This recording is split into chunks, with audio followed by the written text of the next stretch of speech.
Waspadalah saat Anda mengemudi kendaraan, apalagi saat di jalan bebas hambatan dengan kontur jalan yang lurus dan mulus. Ada kalanya kita merasakan kantuk yang luar biasa namun enggan untuk beristirahat. Ingat, bahaya besar sedang mengintai Anda. Banyak kasus kecelakaan lalu lintas yang disebabkan oleh microslip. Apakah microslip dan apa penyebabnya? Dr. Abdul Gofir, spesialis saraf, akan menjelaskan fenomena microslip di segmen berikut ini. Microslip adalah kondisi di mana seseorang mengalami kantuk yang terjadi beberapa detik dan menyebabkan seseorang merespon secara sulit dalam kondisi tertentu. Terjadi gejala pada seseorang biasanya karena kelelahan, dia mudah sekali mengantuk, kemudian dia tiba-tiba sulit konsentrasi.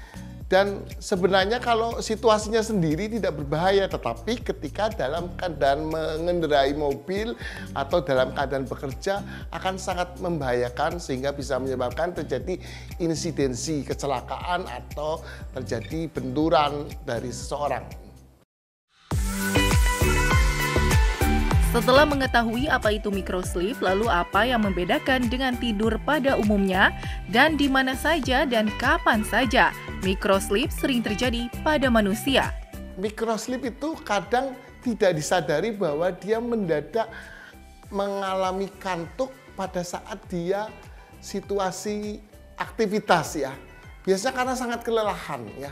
Itu bahayanya kalau dia saat ada aktivitas yang membahayakan ya, seperti mengendari kendaraan, mengendari motor dan sebagainya. Kalau tertidur kan bisa orang dia sadar bahwa posisinya dia sangat ngantuk, dia bisa mempersiapkan diri untuk tidur. Microslip itu bisa terjadi memang pada saat kita kelelahan, kemudian posisi tidak tidur semalaman ya, itu pagi-pagi hari biasanya dia mengalami microslip. Kelelahan yang berat itu bisa menimbulkan microslip. Dan itu kadang tidak disadari bahwa dia sebenarnya tidak cukup konsentrasi, tidak cukup untuk melakukan pekerjaan sehingga kondisi kantuk itu tidak terkontrol. Dan itu sangat membahayakan.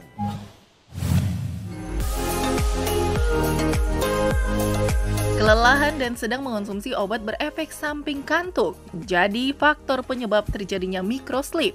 Hal ini berisiko tinggi pada manusia. Lalu, sebahaya apakah microslip dan tanda-tanda microslip saat berkendara? Yang lebih fatal lagi karena kita sulit merespon terhadap situasi tertentu yang berjalan begitu cepat ya.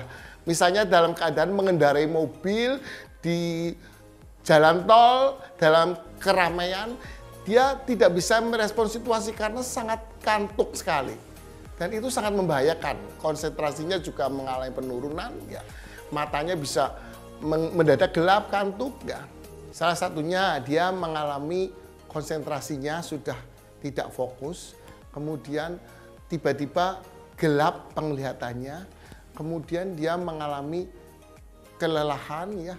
Matanya tiba-tiba berkedip-kedip dan sebagainya, sehingga dia tidak bisa mengontrol dirinya untuk merespon sesuatu secara konsentrasi penuh.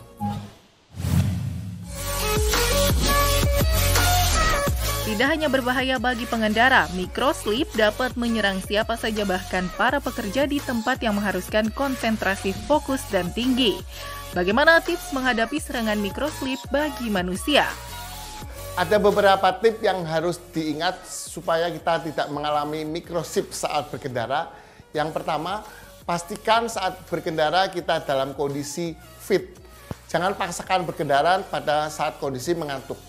Kedua, hindari minum-minuman alkohol atau obat-obat yang menyebabkan rasa ngantuk sebelum berkendara.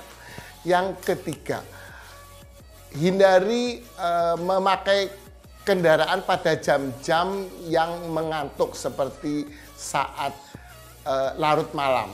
Yang keempat, jika kita mengalami tanda-tanda gejala microslip ketika berkendara, segeralah kita menepi untuk istirahat.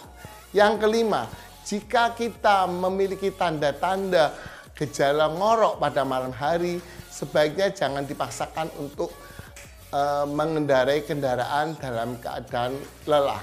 Yang keenam, ketika kita sering mengalami tanda dan gejala microsleep, segeralah untuk diperiksakan ke dokter yang terdekat untuk dilakukan asesmen atau penilaian gangguan tidurnya, dan kalau perlu dilakukan pemeriksaan rekam otak atau elektroensefalografi dan diperiksa polisomnografi untuk mengetahui apakah ada gangguan tidur yang perlu diwaspadai.